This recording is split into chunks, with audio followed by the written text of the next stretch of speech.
গ্রীষ্মের তাপাদাহী প্রাণ যখন ওষ্ঠাগত, এক বিন্দু জলের জন্য চারিদিকে হাহাকার, জনহীন পথে মরীচিকার হাতছানি, তখন কবিগুরু প্রকৃতিকে বলেছেন, তুমি কত নির্মম হবে হও, তোমার নির্মমতার সঙ্গী হবে আমার মিলন।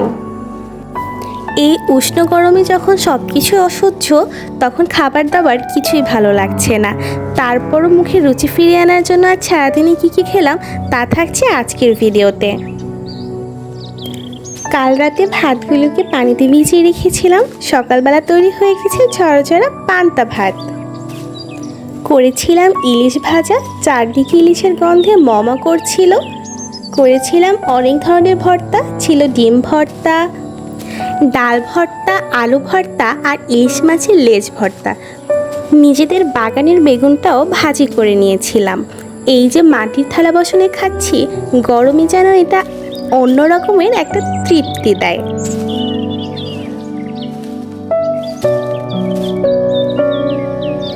সেদিন দুপুরের খাবারটা একদম সাদাসিধে রাখার চেষ্টা করেছি।